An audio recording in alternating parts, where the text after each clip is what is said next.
potato gnocchi. What you'll need are a few things. Potatoes. I want to make a 2-pound batch. So I got like 6 or 7 potatoes here that I baked in the oven. They took about an hour at 350, hour and a half. Okay, they're soft. They're still warm. I got a couple eggs, 1 egg per pound for every pound of meat. I'll show you that. We need a scale to measure that. You need some flour. You need a bowl, a spoon, a knife. I use one of these just to help scoop it together, but you can just use a spatula. And I got a ricer. If you don't have a ricer, you can use a hand mixer, just to kind of break up the potatoes, or a fork. Okay, and then a bowl to mix everything. All right, I'll be back in a second. I'll show you how to make it. I scooped out some of the potatoes. I cut a slit. I'm going to show you how to do that with these other 2. You just kind of cut open the potato like that. Okay, and you can just open it up like that. You take your spoon and you scoop out the meat. Now these are still warm. The reason why they're warm, it's important to have them warm because, and you could save these if you wanted to. If you had extra meat, if you didn't eat all this flesh, you can make a twice stuffed potato. The reason why I keep them warm is because when they get nice and dry, and you want a nice dry potato so they get nice and fluffy.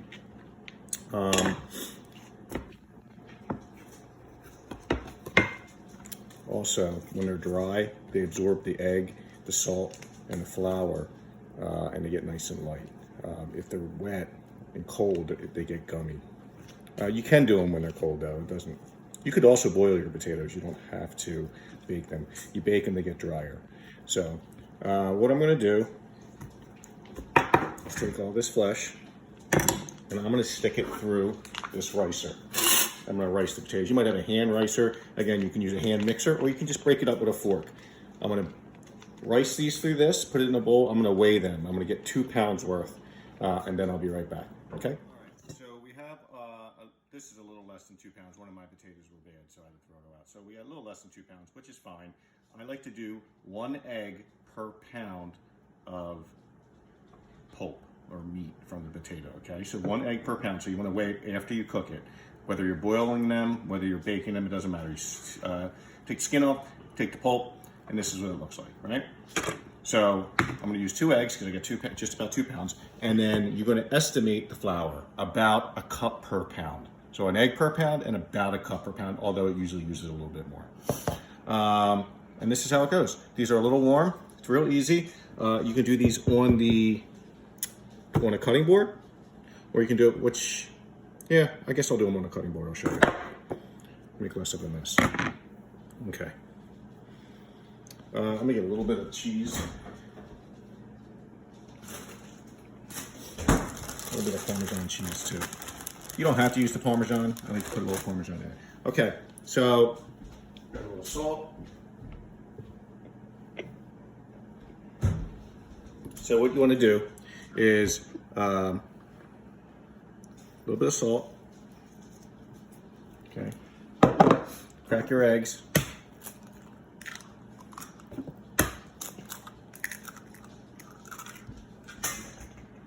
And a little bit of cheese.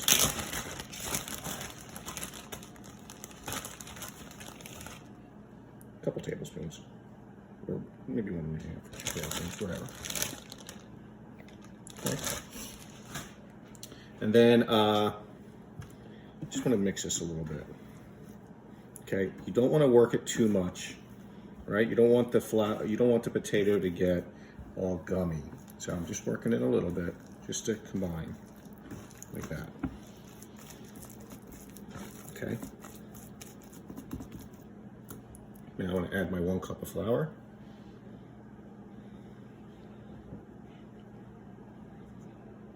I'm gonna rinse my hands real quick.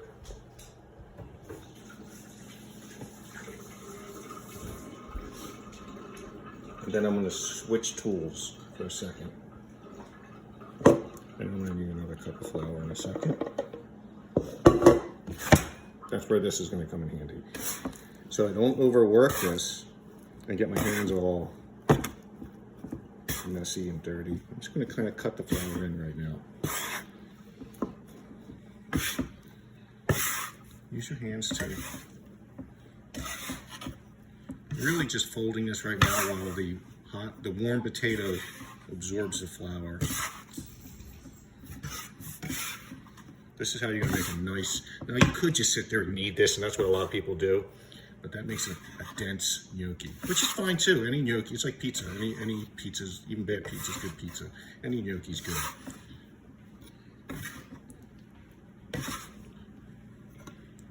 And I can feel it starting to come together like a dough.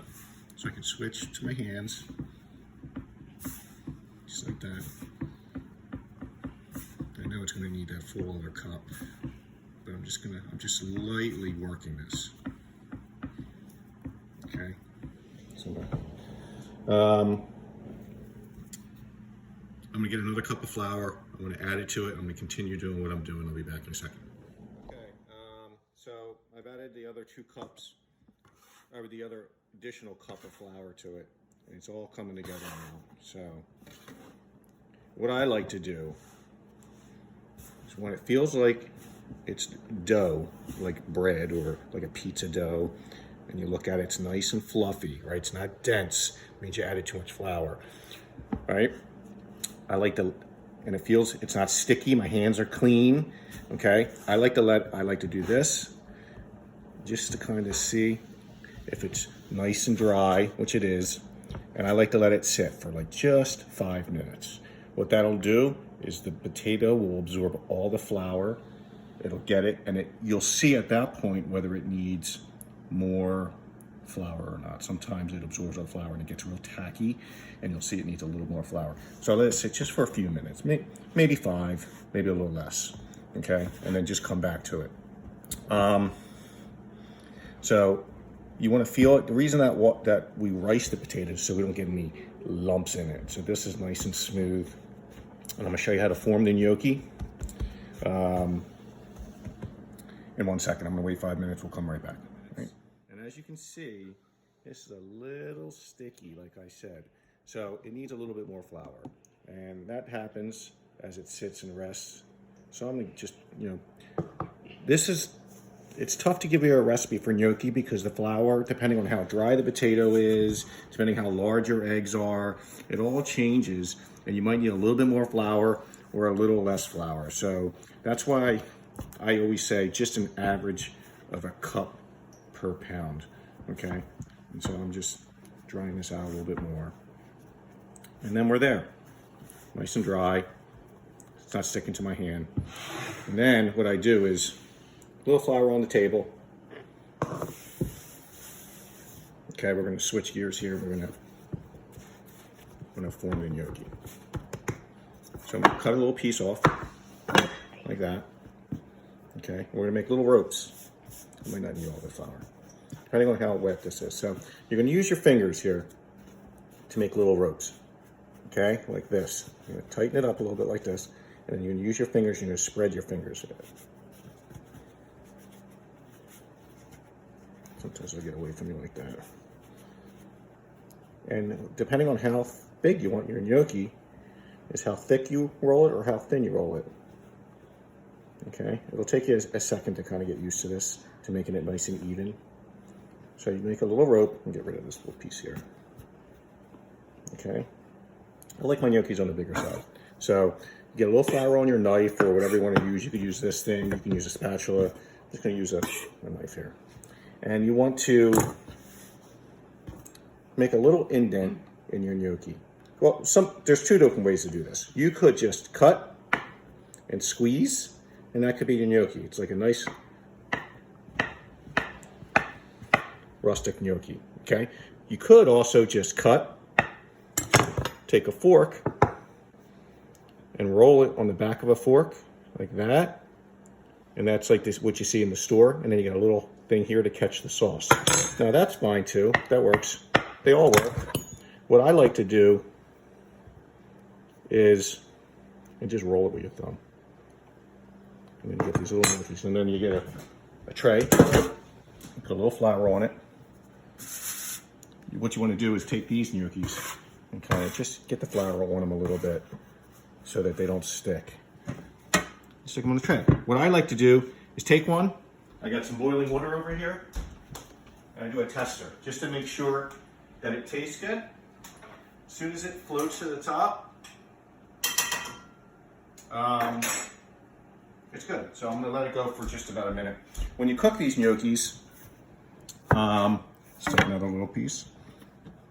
When you cook these gnocchis, you want to cook them in a large amount of water, at least a couple gallons of water, right? If you're gonna do a couple pounds, every pound gets a gallon of water. And you wanna wait till they float to the top and then wait another, I don't know, 30 seconds or so to get them completely cooked. And then you add them to whatever sauce you want. Tomato sauce, cream sauce, that's another video. And you can kind of go as fast as you want here. I just leave them like this. Some people like to do that. I think it's too much work for me. I don't need it. These are nice little small ones. If you wanted to make them nice and large,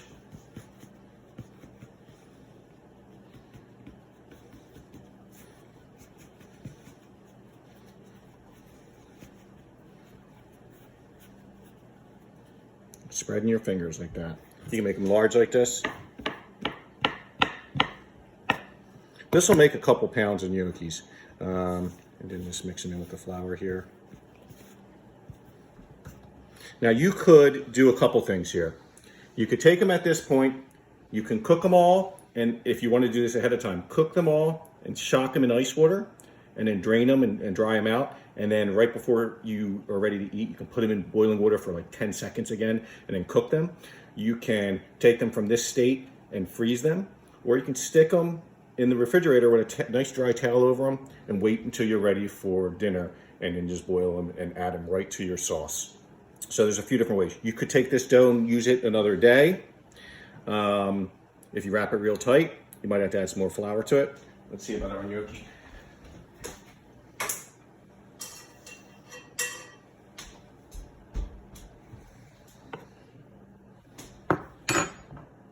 See what that is. Perfect. Tastes good. Could use maybe a touch more salt. Nice and light, flavorful, cooked through. That's it. Making sure your potatoes nice and dry is very important. That's it. Hope you enjoy.